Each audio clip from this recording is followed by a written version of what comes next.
شوفوا، في مثل يقول الصاحب ساحب، وفي مثل آخر يقول أرني من تصاحب أريك من تكون، وفي مثل آخر أيضا يقول الطيور على أشكالها تقع. فهمتوا علي شلون؟ لا لا لا لا لا لا, لا أحد يجي يكتب لي الفيديو مو أسطوري. إذا بداية الفيديو كانت بثلاث أمثلة كاملات، جيبوا لي الآن فيديو على اليوتيوب يبدأ بثلاث أمثلة كاملات وثلاث نصائح. لو تشتري كتاب كامل عن الثقافة النفسية والثقافة الإنسانية لن تجد في بدايته ثلاث أمثلة كاملات. لا لا لا لا, لا مستحيل. فيديوهاتي أسطورية، ولهذا السبب دائما أنصحكم بهاي القناة، لأنها المرجع الأول والأخير للثقافة الذهنية. ولا حد يسألني إيش مفهوم الثقافة الذهنية رجاء. المهم، الفيديو اليوم عن شخص اسمه لاري نوسبان يلقب بلاك راكا. وبما أنه المثل يقول أرني من تصاحب أريك من تكون، لاك راكا هذا صاحب مين يحزركم؟ هذا صديق الرابر فوليو. نعم، لاك راكا هو صديق فوليو المقرب جدا. وللي مو عارفين من هو فوليو، فوليو هو رابر أمريكي خالي من الخير تماما. انظر لي بوجه فوليو،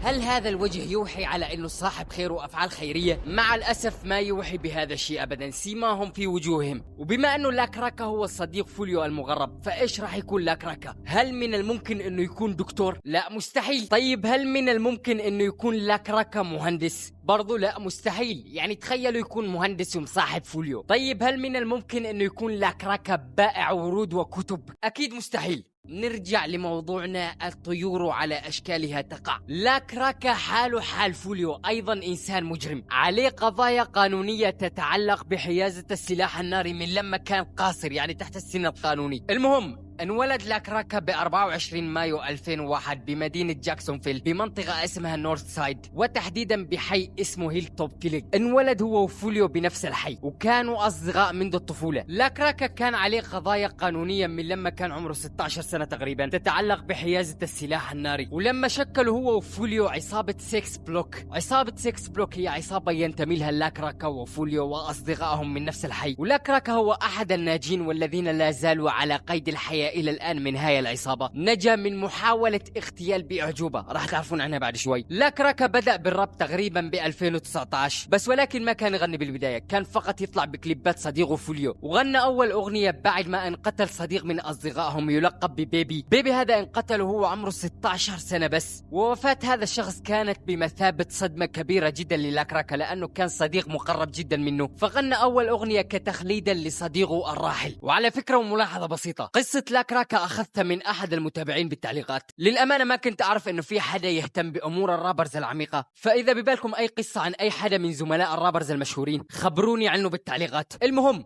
ليش قلت انه لاك راكا هو احد الناجين والباقين على قيد الحياة الى هاي اللحظة من عصابة 6 بلوك؟ عصابة 6 بلوك واللي كان قائدها واشهر شخصية فيها تقريبا هو فوليو، كانوا على عداوة شرسة مع عصابة ثانية منافسة اسمها اي تي كي، واللي قائدها الرابر يانجن ايس. وعصابة اي تي كي نوعا ما اقوى من عصابة 6 بلوك، بما انه عندهم نوعا ما دعم مادي اكبر، بما انه يانجن ايس اشهر واقوى من فوليو، على عكس عصابة 6 بلوك. عصابة 6 بلوك لانه ما كان عندهم دعم مالي قوي جدا، كانوا يعتمدون على افعالهم الذاتيه بس. ولكن على الرغم من هذا كله، لاك راكا وفوليو وزملائهم من عصابه 6 بلوك كانوا مو هينين ابدا، لدرجه انهم ب 2018 خططوا لعمليه اغتيال ليانجن ايس. وكان يانجن ايس بداخل سياره هو وثلاث من اصدقائه، ولاك راكا وفوليو وزملائهم نفذوا هاي العمليه، قضوا عليهم حرفيا، قتلوا ثلاث اشخاص، ويانجن ايس خرج من الموت باعجوبه. ايضا كان في عداد الموتى بس، ولكن شاءت الاقدار، وبسبب محاوله الاغتيال الشرسه هاي اشتعلت الحرب بين هذول العصابتين بشكل كبير جدا. بدل ما كانت الصراعات بالدسات والاغاني، اصبحت الصراعات بالشوارع والاسلحه. فايش اللي صار؟ اللي صار انه عصابه اي تي كي واللي قائدها يانجن ايس تحالفوا مع عصابه ثانيه اسمها ان اتش جي ضد عصابه 6 بلوك. وان اتش جي هي اختصار لكلمه نو هوسبيتال جانج، واللي معناها بالعربي عصابه اللا مستشفيات. هاي العصابه سموا حالهم بهذا الاسم، يعني انه افراد عصابتهم ما يدخلون المستشفيات ابدا، يرحلون مباشره الى المقابر. مجانين،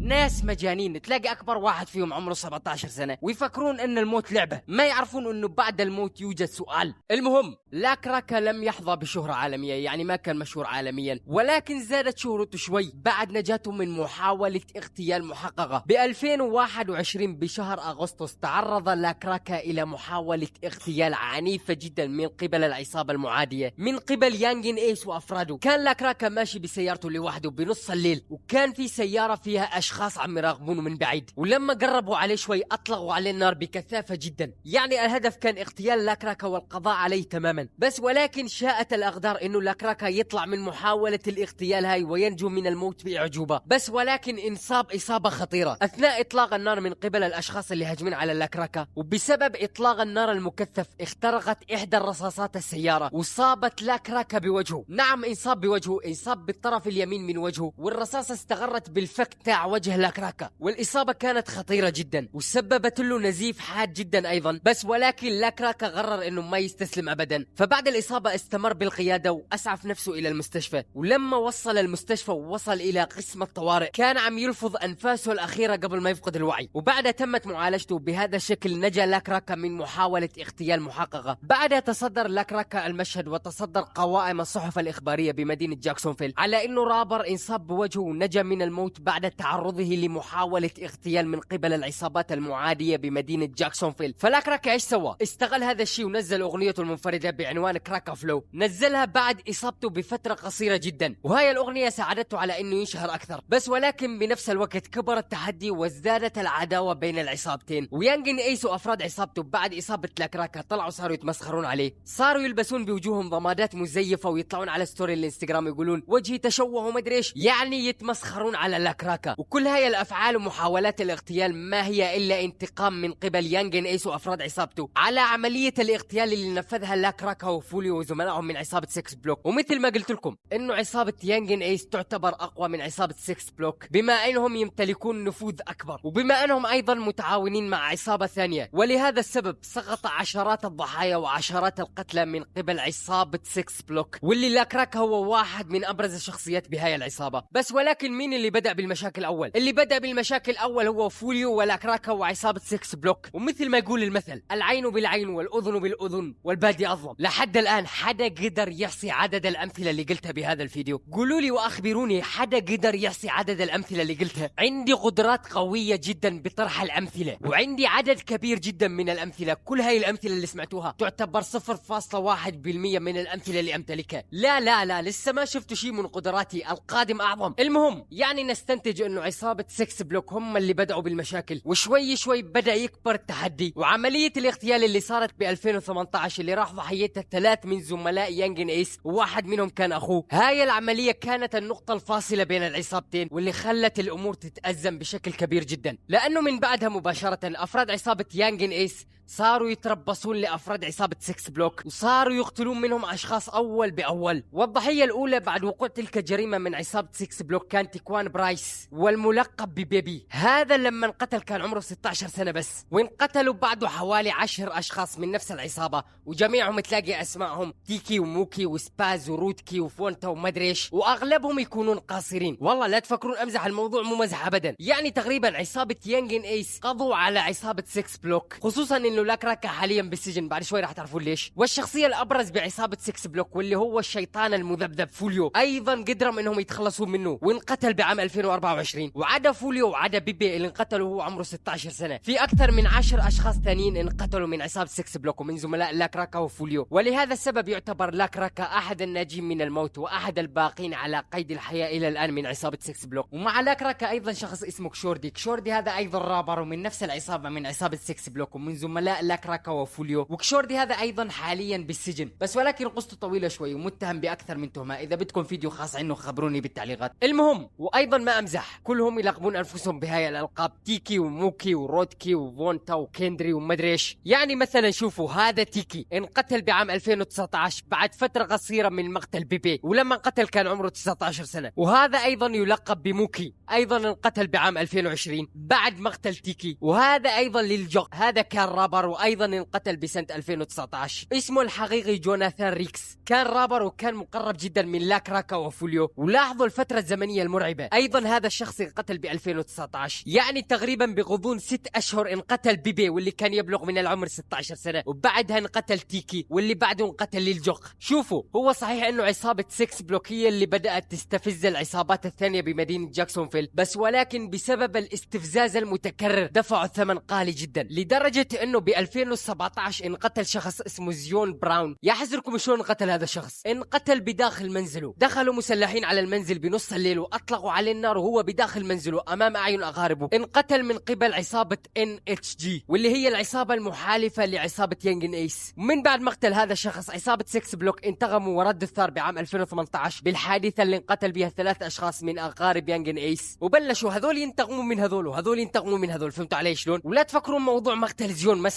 الخبر موثق من صحيفة الاخبار بمدينة جاكسونفيل، او تحديدا اكثر في صحيفة جرائم القتل في مدينة جاكسونفيل في شهر مايو، بما انه هو انقتل في شهر مايو 2017. المهم حاليا لاكراكا بداخل السجن، فتفاصيل سجنه والسبب اللي انسجن مشانه ما كان جريمة قتل بل كان حيازة سلاح ناري، ولاكراكا الى الان بداخل السجن بسبب هاي التهمة. لاكراكا عليه سجل جنائي قديم وعنده تهم تتعلق بحيازة السلاح الناري ايضا قديمة من لما كان عمره 16 سنة، من لما كان تحت السن القانوني. وبما انه سجله ما نظيف ابدا وعليه قضايا جنائية وعليه ايضا تهم سابقة تتعلق بحيازة السلاح الناري، فلاكراكا ممنوع انه يشيل سلاح ابدا. فاللي صار انه باواخر سنة 2023 لاكراكا كان في سيارة وكان في معاه عدد من اصدقائه، كانوا ماشيين على طريق وفجأة ظهرت امامهم دورية شرطة. فالطبيعي انه الشرطة توقف السيارة وتبلش تفتيش. فايش اللي سواه لاكراكا وزملائه؟ هربوا من الشرطة. فلما هربوا من الشرطة صارت الشرطة تطاردهم مباشرة، وصار بين لاكراكا وزملائه والشرطة مطاردة بسيارات بين المجمعات السكنية. وبعدين فجأة لاكراكا وزملائه وقفوا السيارة مباشرة ونزلوا من السيارة وبلشوا يركضون بين المجمعات السكنية، واصبحت المطاردة بين الشرطة ولاكراكا ركضا على الاقدام. فعناصر الشرطة لما شافوا لاكراكا عم يركض شافوا انه كان معاه سلاح، فظلوا مطاردينه لحتى قدروا يقبضون عليه، وانتهت المطاردة بالقبض على لاكراكا. بس ولكن لما قبضوا عليه ما كان معاه سلاح، لانه باثناء الركض لاكراكا زت السلاح من ايده مشان اذا مسكوه ما يلاقون معاه سلاح. فلما القوا القبض عليه وما كان معاه سلاح، في واحد من عناصر الشرطة قال انه انا شفته بعيني انه كان حامل سلاح. فاعادوا تفتيش المنطقة اللي كانوا يطاردون فيها لاكراكا، وفعلا بعد ما اعادوا تفتيش المنطقة وجدوا السلاح، والسلاح كان عليه بصمات لاكراكا. وهو الى الان بداخل السجن تحت تهمة حيازة سلاح من قبل شخص مدان سابقا، وبحال تمت ادانته بهاي التهمة بشكل رسمي والمحامين الخاصين فيه ما قدروا يسوون شيء، راح يتم الحكم عليه بالسجن لمدة تتراوح بين 10 إلى 15 سنة. وانتشرت مكالمات مسربة للاكراكا من داخل السجن، كان يتصل بأصدقائه وكان يقول بهاي المكالمات انه على اطلاع على جميع الامور اللي عم تصير بالشوارع وشايف كل الامور وانه راجع عن قريب. والمحامين الخاصين فيه عرضوا على القاضي انه يطلع لاكراكا بكفالة مالية معقولة مشان يهتم بعيلته ومشان يلتفت لمسيرته الموسيقية اكثر وانه يبعد عن امور الشوارع. بس ولكن المحكمة رفضت هذا الموضوع، والى الان لاكراكا ينتظر موعد محاكمته لانه الى الان لم يتم الحكم عليه. بس ولكن من المتوقع انه تكون جلسة المحاكمة الحاسمة بيونيو او يوليو، يعني بالشهر السادس او السابع من سنة 2026.